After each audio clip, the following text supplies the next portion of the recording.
Salutations frères et sœurs, toujours le frère Zvanko dans la continuation des messages par la manifestation de la grâce du Verbe de l'Oba. Nous allons aujourd'hui toujours dans Kalatambale, dans Bibel, pour être instruits, pour être exhortés, pour être stimulés spirituellement, pour rester en état de veille, mes frères et sœurs. Et aussi, toi qui es de passage, qui recherches la vérité, tu vas voir ici que Bibel, notre support, n'a rien à voir avec les Bibles falsifiées, car elles sont grévées d'erreurs, de contradictions. Et nous allons en évoquer une qui est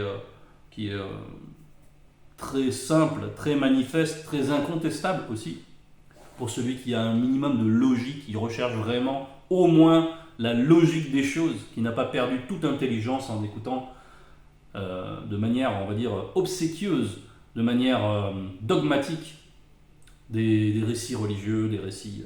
voilà. Si toi, tu es en quête de vérité, ici, tu vas pouvoir faire un comparatif intéressant. Donc, ici, c'est le récit d'Esombe il raconte sa conversion, il raconte lui-même sa conversion. Tandis qu'il doit être jugé, il va manifester une défense et il va donner un récit, il va parler de son expérience devant des non-initiés, c'est-à-dire des noirs, des sawas, qui ne sont pas initiés dans le verbe, et aussi devant des blancs, des sans-mêlés, devant ses accusateurs également. Et devant toute cette foule, il va manifester sa foi et il va faire le récit donc de sa conversion. Nous allons rentrer tout de suite dans le passage, donc Esombe 3, verset 17. Les blancs et les sans-mêlés et tout le collège des non-initiés m'en sont témoins. Donc là, on parle de témoignage. Il est là pour témoigner. C'est son premier témoignage. Et j'ai même reçu des blancs des ordres contre les frères non-initiés graciés vers qui je me rendais afin de leur nuire. Donc là, il pointe le fait que avant sa conversion, il était sous les ordres des blancs. Il était sous les ordres des blancs. Il faisait partie d'une secte. Il faisait partie de personnes qui avaient des motifs impurs, qui faisaient en sorte d'égarer toujours le peuple noir par rapport à ses véritables prérogatives, à sa véritable nature, sa véritable noblesse constitutive, par rapport à son origine spirituelle, directement connectée avec le grand ordre des choses, avec les réalités spirituelles, de par sa race. Donc ces blancs qui viennent agiter, ils se servent des écrits des noirs pour les induire en erreur, pour les interpréter de manière erronée, et tous ceux qui cherchent la vérité, bien sûr, ce sont principalement leurs ennemis. Et donc, Esombe était sous leur coupe. Il était zélé, il présentait cette particularité d'avoir du zèle dans ce qu'il faisait. Il était très engagé dans ce qu'il faisait, mais il était aussi persuadé dans l'erreur, mais avec une sincérité. C'est ce que nous allons voir. Tout ça par les moyens de pratiques interdites. Donc là, il parle de comment il est persécuté. Le comment, c'est tout ça par les moyens de pratiques interdites, entre parenthèses, sortir spirituellement du corps sans le verbe. Accompagné d'hommes blancs sous la domination de quelques démons religieux et guerriers. Donc, ces blancs, ils collaboraient donc consciemment avec des démons à l'époque. Ils pouvaient le faire consciemment. Et donc, eux, peut-être qu'ils avaient des motifs impurs, s'enrichir, avoir du pouvoir, etc. Mais les démons utilisaient ces blancs aussi pour que les noirs soient déconnectés du verbe, pour qu'ils restent éloignés de la pureté spirituelle.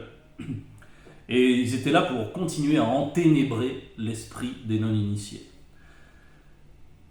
Et Esombe, donc, participait à tout cela. Mais quand je faisais route vers midi et que j'approchais vers le village, donc dans sa mission, soudain, lorsqu'il fut midi, vint du ciel visible une terrifiante lumière incandescente.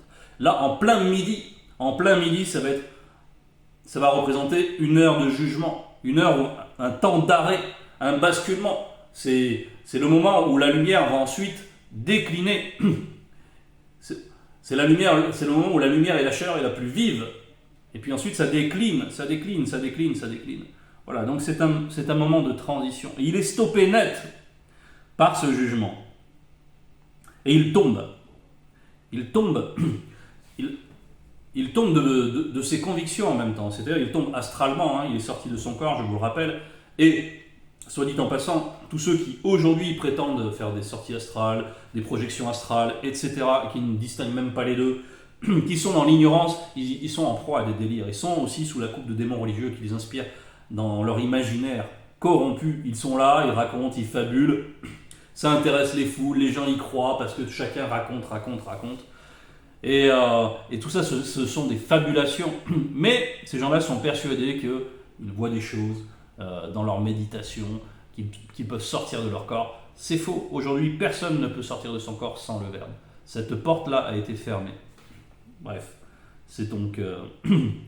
Et c'est de la même manière hein, que les religieux, eux, ils pensent avoir des visions de l'au-delà. Ils sont sous la même inspiration des démons religieux. Ils pensent qu'ils voient l'enfer, les gens souffrir en enfer, etc. Alors que le jugement, selon leur propre doctrine, n'est pas arrivé. Ils les voient déjà souffrir. Bref, ils sont dans la confusion. Ils ne comprennent rien.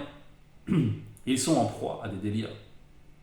Les EMI, c'est la même chose. Ils pensent voir l'au-delà, ils pensent parler à des défunts. En fait, ce sont des démons familiers qui viennent pour les séduire, pour les rassurer, pour leur dire qu'il faut s'inquiéter de rien, que tout va bien. Nul besoin de chercher la vérité. Voilà, c'est l'endormissement, c'est l'assoupissement, c'est le travail des démons religieux, d'égarement, pour que les gens restent dans l'ignorance de la vérité, pour qu'ils ne cherchent pas la sanctification. Donc, verset 20, « Soudain mes yeux spirituels furent plongés dans le mystère de la grande obscurité, et je tombai aussitôt, tout tremblant et stupéfait. J'entendis une voix mystérieuse et transperçante qui me disait... » Là, on voit qu'il est tombé il est plongé dans le mystère de la grande obscurité. Parce qu'il n'est pas compatible avec cette lumière. Spirituellement, il n'est pas compatible sur le moment, il n'est pas compatible. Et donc, l'effet que produit cette lumière, pour lui, c'est l'enténèbrement. Parce qu'il est encore dans cette emprise des démons religieux qui enténèbre son esprit aussi. Donc, il ne peut pas supporter cette lumière. Et pour lui, cette lumière le plonge dans l'obscurité mystérieuse. Tout tremblant et stupéfait, j'entendis une voix mystérieuse et transperçante qui me disait... Donc, il est dans une transition là. Hein, et il entend cette voix mystérieuse et transperçante. C'est la voix du premier-né. « Essombé, importunes-tu les non-initiés graciés ? Essombé, importunes-tu les non-initiés graciés ? Quelle iniquité as-tu trouvé dans le verbe de Tété pour t'éloigner de lui et pour... aller près des choses de néant et n'être toi-même que néant. Tété. Donc là, on lui demande, on appelle à sa conscience, mais quel est le but de ce que tu fais ? Pourquoi tu veux oppresser des personnes qui ne prêchent que la sanctification ? Pourquoi tu veux contrarier leur pas ? À quoi tout cela te mène ? Parce qu'il avait été séduit par certaines connaissances liées à la sorcellerie, liées à ses projections astrales, etc. Il était séduit et sous l'emprise de ces démons religieux. Et il fallait réveiller quelque chose en lui. Le lien mystérieux qui était anesthésié par ces démons. La voix que j'entendis, je la vis plus tard se transformer en une épée redoutable et entra jusqu'au point de partage de mon être et des démons religieux et guerriers qui me contrôlaient et finit aussi par juger les intentions et les pensées de mon cœur.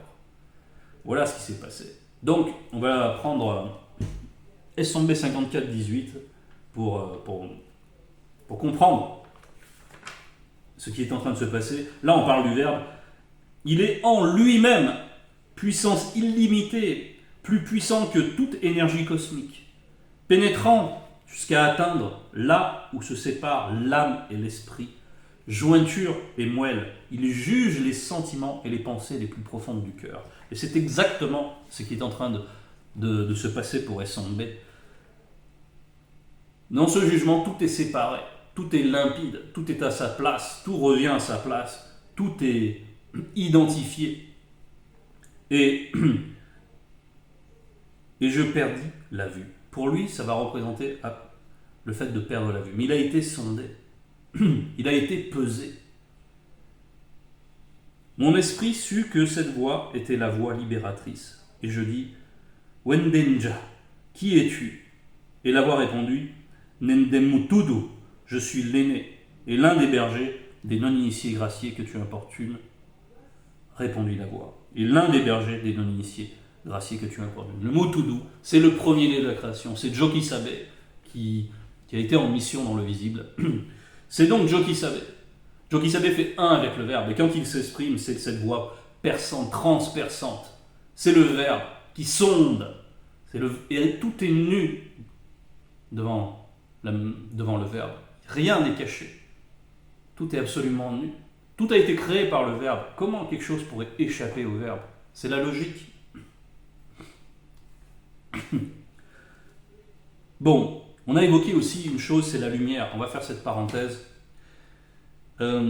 pour bien montrer que les Bibles classiques sont lacunaires, qu'il y a des erreurs. Pourtant, 1 Thessaloniciens 2, verset 3 dit bien que notre témoignage ne repose ni sur l'erreur, ni sur des motifs impurs, ni sur la fraude, ni sur des motifs impurs. Donc, là, on va voir qu'il y a une erreur criante, manifeste, parce que ce récit, c'est ce qu'on appelle le récit aussi du chemin de Damas dans les Bibles classiques. Et dans Actes, on en parle à 2 endroits, 2 fois ce récit de Paul de Tarse. Il fait ce récit dans Acte 9, verset 7, et il dit « Les hommes qui l'accompagnaient demeurèrent stupéfaits. Ils entendaient bien la voix, mais ils ne voyaient personne. » Ils entendaient bien la voix, donc les personnes qui accompagnaient Paul de Tarse. Au moment où cette lumière s'est manifestée, ils entendaient bien la voix, mais ils ne voyaient personne. Bien. Et c'est toujours ce même Paul de Tarse qui, dans Acte 22, verset 9, fait ce même récit. Cette fois-ci, il dit « Ceux qui étaient avec moi virent bien la lumière, et ils n'entendirent pas la voix, et celui qui parlait. » Donc, dans Acte 9, verset 7, ils entendaient bien la voix, mais ils ne voyaient personne. Et ceux qui étaient avec moi, et dans Acte 22, verset 9, ils n'entendent pas la voix, mais ils virent bien la lumière. Donc c'est exactement l'opposé. C'est-à-dire ils avaient le son et pas la lumière dans Acte 9, verset 7, et dans Acte 22, verset 9, ils ont la lumière mais pas le son. Donc là, c'est une erreur manifeste. Et ça, c'est la marque d'un récit qui est mensonger. Quand on voit une erreur comme ça, la logique s'impose de dire il y a bien une erreur dans ces témoignages, contrairement à ce que dit 1 Thessaloniciens 2, verset 3, que notre prédication ne repose ni sur l'erreur, ni sur la fraude, ni sur des motifs impurs. Bon, il y a bien l'erreur là, on vient de le montrer. On ne peut pas dire j'entends le son et je ne vois pas la lumière, et inversement, je vois la lumière et voilà. Donc ça, c'est une contradiction et une erreur. Voilà. Et j'attire l'attention sur le fait que le récit de Bibel, non seulement est spirituel, nous parle des réalités spirituelles qui agissent, contrairement au récit chétif, dépouillé de substance, qu'on peut voir dans les Bibles classiques, mais en plus, on y trouve l'erreur dans ces Bibles classiques. Et Bibel n'a rien à voir avec tout ça, puisque Bibel, c'est Kalatambale, c'est la pure vérité. Et je voulais bien faire cette parenthèse s'il y a un auditeur qui est extérieur, qui cherche la vérité. Donc, on voit ici qu'au verset 4, il a perdu la vue. Mon esprit sut que cette voix était la voix libératrice, et je dis, ah oui, ça on l'a évoqué. Et ensuite, la voix continue à dire au verset 25, il te sera dur de refuser d'obéir au bâton souverain. Il te sera dur de refuser d'obéir au bâton souverain. Voilà. On voit que là, il est plongé dans les ténèbres, et on lui dit qu'il sera dur de refuser d'obéir au bâton souverain. Et il y a un Mutopedamundi, Nguma, qui a vécu quelque chose de très analogue, parce que lui aussi, dans une autre facette, il refusait d'obéir il refusait une mission, lui, Nguma, et il a été lui aussi plongé dans l'obscurité, dans le ventre du poisson mystérieux. Il a été plongé pendant 3 jours, lui aussi. Et on peut faire ce parallèle.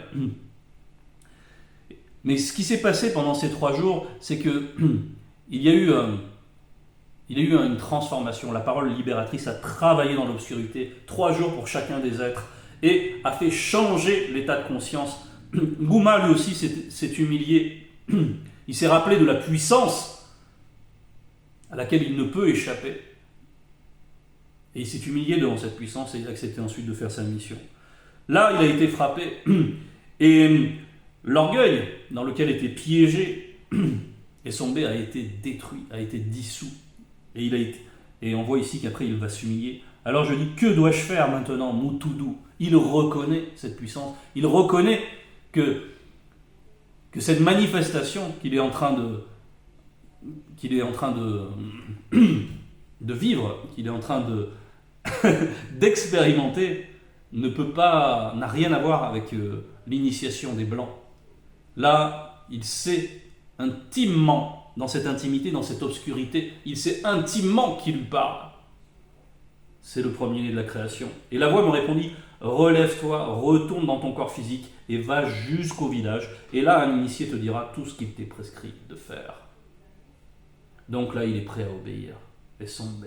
Il est prêt à changer de cap, à être travaillé et à faire ce qu'il faut. Parce que ça doit être un changement terrible. Parce qu'il était un persécuteur des non-initiés graciés. Et il doit faire un volte-face radical. Mais Esombe aime puissamment la vérité. Et après, nous savons Esombe comment il a pu agir avec puissance, avec détermination, avec vraiment un dévouement, une abnégation, le sacrifice de soi, à chaque fois qu'il a fallu. Je sortis de cette rencontre profondément bouleversé et définitivement persuadé que ceux que je persécutais étaient les bergers de Jokisabe, envoyés par Loba pour le salut du peuple noir. Je revins dans mon corps physique, mais j'avais beau ouvrir les yeux, je ne voyais plus. Je fus divinement conduit au village. Étant arrivé au village, je fus reçu par un initié qui avait connaissance de tout ce qui m'était arrivé. Là, on voit que il lui est imposé de se laisser guider divinement. Il ne peut pas utiliser ses yeux. Il doit se laisser guider en tout. Il doit apprendre donc à être guidé par le Mundi en tout. Pendant 3 jours, je fus incapable de voir et je restais sans rien manger ni boire. Et durant ces 3 jours et 3 nuits connues, mon esprit fut rétabli. Oui, il est rétabli. Parce que, en fait, il est connu. Il est connu depuis toujours. Quelqu'un de connu l'est pour toujours. Donc son esprit est rétabli. Plus tard, l'initié imposa les mains sur moi et me dit « Esombe, mon frère de race, celui qui m'envoie, c'est le Moutoudou. Ce Moutoudou qui t'a parlé spirituellement sur le chemin par lequel tu venais, et cela afin que tu sois restauré en tant que fruit à la source de l'arbre originel, et que tu sois rempli de la sainte présence. » Loba! C'est là un récit qui est profondément touchant, pour peu qu'on se projette un petit peu, pour peu qu'on aime la vérité. On ne peut pas rester, lorsqu'on entend un tel récit, insensible.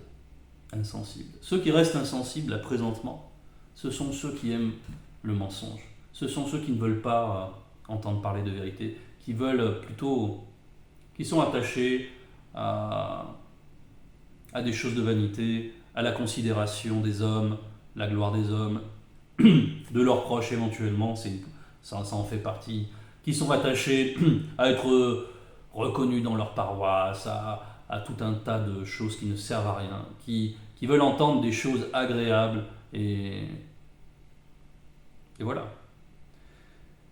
Donc, nous, ce n'est pas ainsi que nous avons entendu à notre époque Zulu Lassan.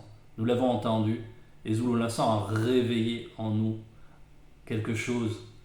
Il a sa manière de parler, sa puissance, la science qui émane de notre Mouledi. Tout ça nous a transformés et nous transforme toujours, puisque nous sommes toujours encore en initiation. Et nous en témoignons. Mes frères et sœurs en témoignent également. Et comme Esombe, nous témoignons, et que Loba nous emplisse de cette sainte présence qui nous donne l'efficacité dans le témoignage, Il en soit ainsi, frères et sœurs. Courage.